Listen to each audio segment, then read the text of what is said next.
साथियों को क्रांतिकारी जय भीम, जय भारत, जय संविधान, जय मान्यवर साहब का श्री राम। साथियों, उत्तर प्रदेश के साथ साथ झारखंड और महाराष्ट्र के अंदर आज वोटिंग कंप्लीट हुई और इसी के साथ साथ राजस्थान के अंदर भी वोटिंग थी। साथियों, आप सभी को बता दें कि 4 राज्यों के अंदर 15 विधानसभा सीटों पर और 1 लोकसभा सीट पर आज वोटिंग कंप्लीट हुई है। झारखंड के अंदर अगर हम बात करें तो 2 चरणों में चुनाव कंप्लीट हुए, जिसमें 13 नवंबर को फर्स्ट चरण के चुनाव हुए थे और इसी के साथ साथ बाकी बची हुई सीटों पर 38 सीटों पर आज वोटिंग हुई है। इसी के साथ महाराष्ट्र की जो वोटिंग हुई वो 288 सीटों पर आज वोटिंग हुई है। उत्तर प्रदेश की 9 विधानसभा सीटों पर उपचुनाव थे। इसके रुझान को लेकर और लगातार जो सोशल मीडिया पर बातें चल रही हैं, मीडिया में बातें चल रही हैं, आज उस पर हम चर्चा करेंगे।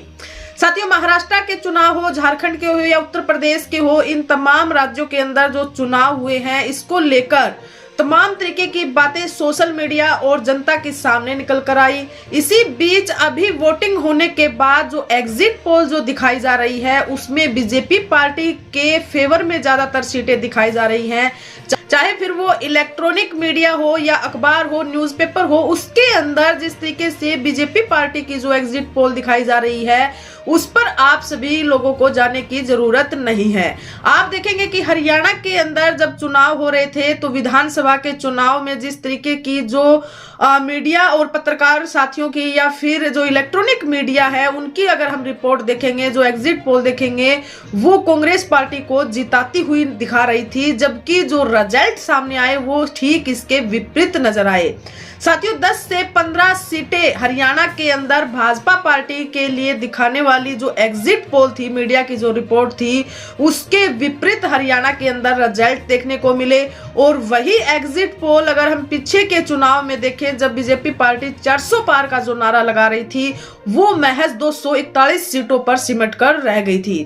तो इन एग्जिट पोलों पर सभी जो समाज SC ST खासकर OBC समाज के जो लोग हैं उनको ज्यादा जाने की जरूरत नहीं है। जो एग्जिट पोल इनके मीडिया चैनल जो दिखा रहे हैं वो इनके खुद के चैनल हैं, वो RSS और गोदी मीडिया के चैनल हैं जो इनके एग्जिट पोल दिखाते हैं और जनता के माइंड को गुमराह करने का जो काम करते हैं। आपको इनके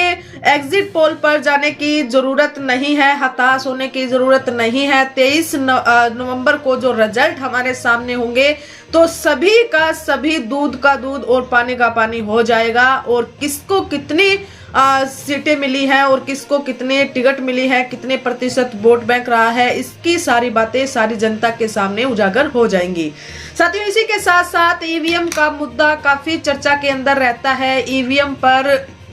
जब जब चुनाव होते हैं, विधानसभा के हो या फिर लोकसभा के हो, तो ईवीएम पर बखूबी से काफी बातें उठाई जाती हैं। ईवीएम की विश्वसनीयता को लेकर उसके अंदर जिस तरीके की गड़बड़ी हो सकती है, जो संभावनाएं दिखाई जाती हैं और जिस तरीके की बातें ईवीएम को लेकर SC ST OBC और अन्य राजनीतिक दलों की तरफ से जो उठाई जाती हैं, ये एक बड़ा मुद्दा रहता है हर एक चुनाव के अंदर कि ईवीएम बैन होनी चाहिए, ईवीएम बंद होनी चाहिए, बैलेट पेपर से चुनाव होने चाहिए और ईवीएम पर तमाम तरीके की बातें उठती हैं। और आप देखेंगे कि पिछले काफी दिनों से एक मुहिम भी चलाई जा रही थी सामाजिक संगठनों के द्वारा, सुप्रीम कोर्ट के अधिवक्ताओं के द्वारा कि ईवीएम से वोटिंग ना हो और बैलेट पेपर से चुनाव करवाए जाएं। ईवीएम से जो चुनाव है फ्री एंड फेयर नहीं होते हैं। ईवीएम की हैकिंग को लेकर भी तमाम तरीके के वीडियो सोशल मीडिया पर हमें देखने को मिले और सुप्रीम कोर्ट के अधिवक्ताओं ने ऐसे तथ्य भी सामने रखे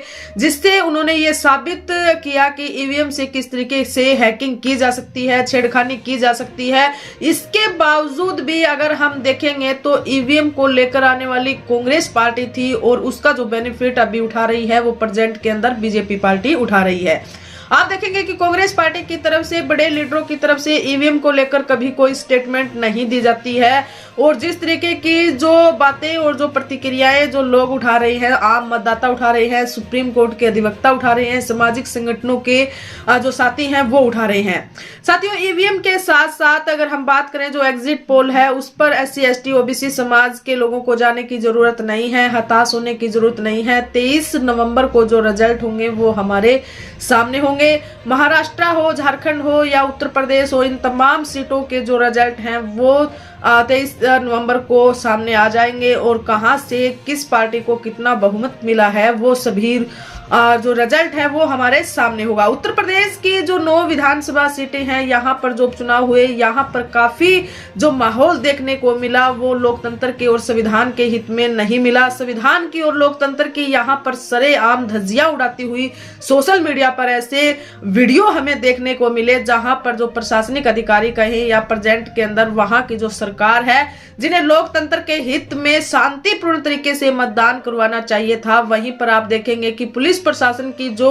काम होने चाहिए, पुलिस प्रशासन की जो जिम्मेवारी होनी चाहिए, उन जिम्मेदारियों को ना निभाते हुए वो आम मतदाताओं को डर दिखाने का, भय दिखाने का और उन पर लाठीचार्ज जिस तरीके से किया जा रहा था, उसकी कड़े शब्दों में निंदा अलग अलग सोशल मीडिया पर और आम जनता ने की और अपनी प्रतिक्रियाएं भी व्यक्त की। साथियों, आप सभी को बता दें कि जो 9 विधानसभा सीटें हैं, यहाँ पर आजाद समाज पार्टी या बहुजन समाज पार्टी के प्रत्याशी उतारे गए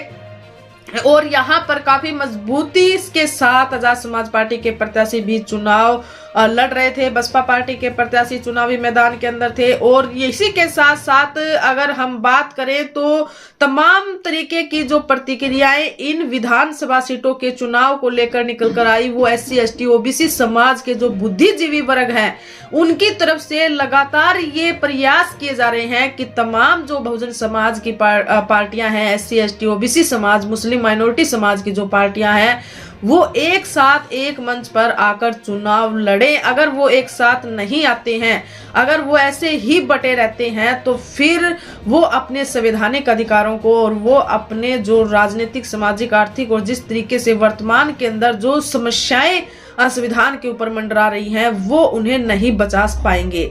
साथियों, इसमें तमाम तरीके के जो इसमें बड़े लेवल की जो पार्टियां हैं, बहुजन समाज पार्टी हो या फिर सपा पार्टी हो, लालू यादव जी हैं या फिर चंद्रशेखर आजाद जी हैं, ये बहुजन समाज के बड़े लीडर हैं। इनको एक साथ एक मंच पर आकर चुनाव लड़ना होगा। अदरवाइज जिस तरीके से प्रेजेंट के अंदर जो पूरा माहौल देखते हैं या फिर जो मीडिया RSS जयपूंजीवादी और जो धन्ना सेठ जो लोग हैं, जो उनका पूरा का पूरा जो कोऑपरेट वो करते हैं, वो जो 2 पार्टियां मेनली अगर देखेंगे तो हम कांग्रेस पार्टी और बीजेपी पार्टी 2 चेहरे ऐसे हैं जो सत्ता के अंदर रहते आए हैं। अगर बहुजन समाज के लोगों को सत्ता के अंदर काबिज होना है तो बहुजन समाज के लोगों को एकजुटता दिखानी ही होगी और सभी अलग अलग दलों के अंदर बटे हुए तमाम सामाजिक और राजनीतिक संगठनों को एक साथ एक मंच पर आकर लड़ाई लड़नी होगी। अदरवाइज आप अलग अलग ऐसे ही बटे रहेंगे, ऐसे ही अलग अलग मंचों से चुनाव लड़ते रहेंगे तो आप लोगों का हित नहीं होने वाला है। आप लोग अलग अलग बटे हैं तभी ये लोग उसका बेनिफिट उठा रहे हैं और जिस तरीके की तानाशाही आज उत्तर प्रदेश के अंदर चुनाव वोटिंग के दौरान देखने को मिली, जल्द ही ऐसी तानाशाही हर एक विधानसभा और हर एक राज्य के अंदर हमें ऐसा देखने को मिलेगा। इसलिए तमाम तरीके की जो एग्जिट पोल है या EVM पर जिस तरीके की बातें उठती है, इन तमाम मुद्दों पर गहराई से सोचते हुए SC ST OBC समाज के लोगों को काम करने की जरूरत है और आगे की राजनीति को बचाने की जरूरत है। इसी के साथ बहुजन समाज से जुड़ी हुई तमाम खबर देखने के लिए आप हमसे जुड़े रहें। वीडियो को ज्यादा से ज्यादा शेयर कीजिए और चैनल को सब्सक्राइब कीजिए। धन्यवाद।